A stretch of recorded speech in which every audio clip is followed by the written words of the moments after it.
análisis aquí en Tele 13 Noche. Nos acompaña de vuelta Camila Miranda, presidenta del Centro de Pensamiento Nodo 21. ¿Cómo estás, Cami? Muy bien, Álvaro. Gusto de verte. Sé que has tenido mucha pega, ya vamos a hablar de eso. Y América Castillo, coordinadora de universitarios del Centro de Estudios Idea País. Bienvenida, América. Muchas gracias. Gracias por estar acá por primera vez.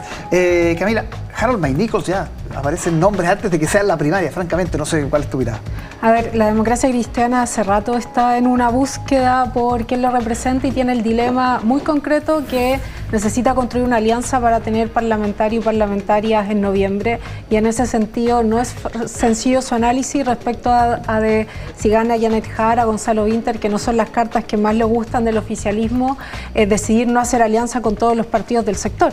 Y creo que es bien llamativo los términos, o más que llamativo, ilustrativo lo que dice Harold May Nichols cuando dice: pero yo perdería la independencia si desde ya me asocio con otro.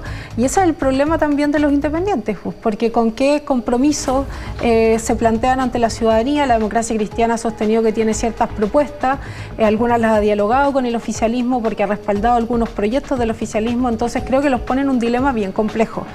Por supuesto que no les va a gustar una alternativa de izquierda para apoyarla en una eventual, digamos, primera vuelta donde llegue Janet Jara o Gonzalo Vinter, pero creo que no la tienen tan sencilla porque requieren una alianza para sacar parlamentarios y parlamentarias y por tanto para sobrevivir como partido, porque no olvidemos que cuántos votos sacas, cuántos parlamentarios determina si tú sigues existiendo o no como partido político. Hay un tema de supervivencia. América, ¿cómo estás viendo esta recta final antes de la primaria y estos nombres que aparecen incluso antes de que conozcamos los resultados? Bueno, yo creo que en realidad es un panorama complejo que vemos con hartas expectativas desde la otra vereda. Sin duda no sorprende que la democracia cristiana y que quizá el votante más centro se vaya por una carta independiente y lejana al pacto.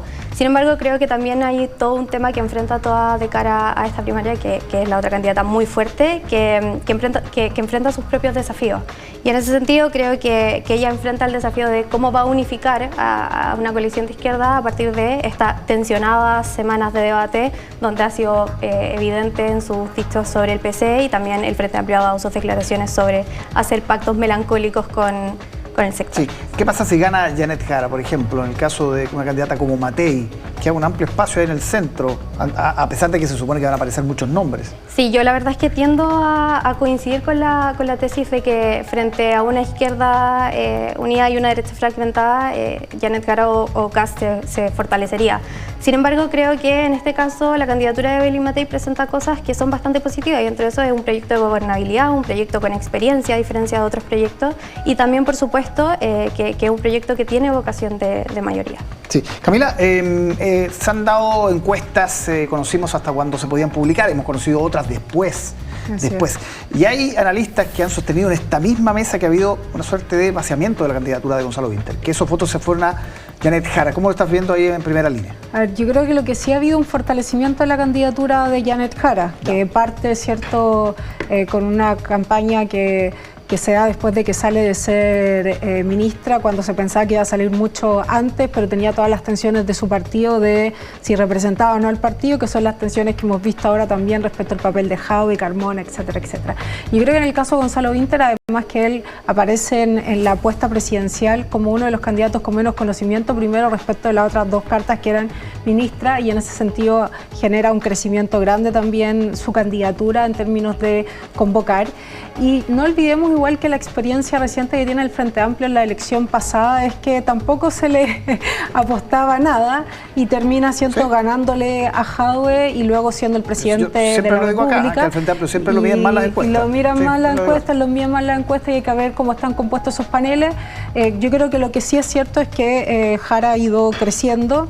Vamos a ver si eso se traduce en los votos, porque al fin y al cabo quien gana la primaria es quien logra movilizar votantes concretamente, y también está difícil, lo he escuchado también a otro analista en este mismo panel, proyectar cuántas personas van a participar. Muy difícil. Porque si uno hace cálculos vinculados con la primaria anterior, que fueron 1.500.000, 700 votos, uno diría, bueno, ahora se suma socialismo democrático, deberían ser más votos, pero no es tan sencillo. Uno podría decir, puede ser incluso más, por esta confusión entre el voto obligatorio y el voluntario, por ejemplo, porque hay personas que ya se acostumbraron a decir, hay elección, voy a tener que ir a votar, y no necesariamente tienen claro que esta es una elección voluntaria. O gente de derecha y por que otro vaya a meter la lado, cuchara. también puede ser ¿no? un ejercicio, porque si bien solo pueden votar militantes de los partidos que son parte de la primaria, independientes, simpatizantes de otros sectores, pueden participar de esta primaria, y entonces tiene este componente de incerteza, por un lado, porque las encuestas nunca han sido muy predictivas respecto a qué pasa con una primaria, luego no sabemos cuántas personas van a participar,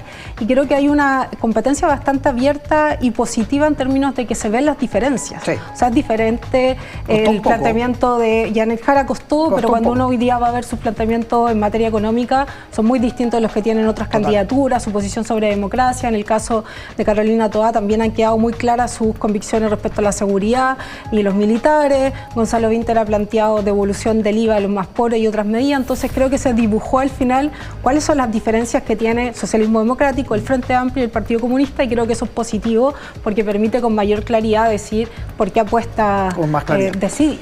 América, hablemos de las contribuciones que aparecen en campaña. Evelyn Matei recoge, o habría recogido, ¿no?, esta idea de ir eliminando por lo menos algunas, ir revisando, algo que ella se opuso durante el segundo proceso constitucional, que fue una de las apuestas, caballito de batalla de republicanos, finalmente, de esa constitución que no se aprobó, y republicanos ahora le dicen, bueno, bienvenida, nosotros hace tiempo estamos planteando esto. ¿Genera un conflicto ahí la derecha esto, no? Yo creo que el tema de las contribuciones es un tema que hay que abordar urgentemente, sobre todo entendiendo los dos puntos: que en primer lugar las contribuciones hasta ahora no están tomando en cuenta, o el Servicio de Impuesto Interno no toma en cuenta el ingreso de los hogares, y por otra parte no hay una claridad todavía de cómo se hace este cálculo de la evaluación fiscal. En ese sentido, cuando se presenta esta propuesta de eliminar las contribuciones de Dignidad País, que es un centro de pensamiento independiente, nosotros lo vemos con quizás un sentido de preocupación y con ansias de que esto se mire también desde el debate técnico, que reconozca el problema, pero que no necesariamente plantee una medida populista. ¿Qué preocupa? Preocupa principalmente que los legisladores actúen con responsabilidad, ¿cierto? Y que los candidatos planteen propuestas con responsabilidad. Y dentro de esa responsabilidad es que, por ejemplo, proponer eliminar las contribuciones, hay que decir las cosas como son, va a ir en desmedro y va a afectar directamente a las comunas más pobres. Y en ese sentido, yo creo que la candidata va a mantenerse fiel a lo que ha hecho hasta ahora con sus equipos programáticos que son altamente técnicos y de experiencia, y la propuesta que finalmente decía acoger va a responder a eso, a una propuesta técnica. Sí, escuchaba algún diputado hoy día, Alessandri, ¿no?, que decía que le había mandado un WhatsApp con 2 dedos para arriba, como que le había escuchado. ¿Cómo ven esto desde el Frente Amplio? Primero creo que esto es una búsqueda de Matei a toda costa por tratar de recuperar espacio en la conversación. Efectivamente, en el proceso constitucional Republicanos planteó eliminar el pago de las contribuciones, entonces esta medida también dialoga hacia allá.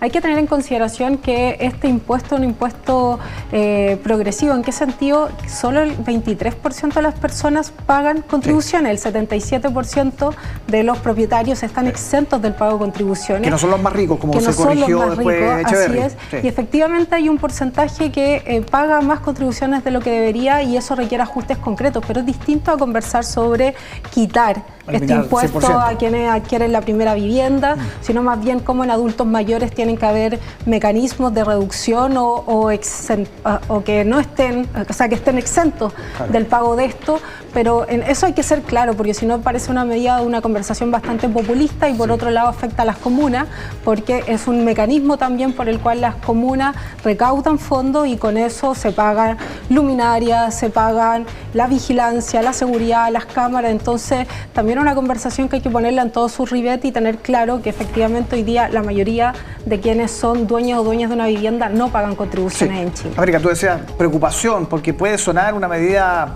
oreja, ¿no?, una medida popular en cierto momento. ¿Cómo se manejan esas presiones para que finalmente, como tú dices, la candidata se mantenga firme con sus equipos técnicos y diga, no, esto puede ser popular, pero no lo vamos a hacer? Bueno, yo creo que en ese sentido también, apuntando a esta reestructuración de las vocerías de Evelyn Matei y todo lo que eso ha tenido, yo la verdad es que soy bastante positiva al respecto. Creo que la candidata sea capaz de hacer ajustes significa que uno está escuchando y dos es capaz de tomar decisiones, y creo que nuevamente demuestra que tiene mano firme cuando las cosas no van bien y hace correcciones cuando corresponden.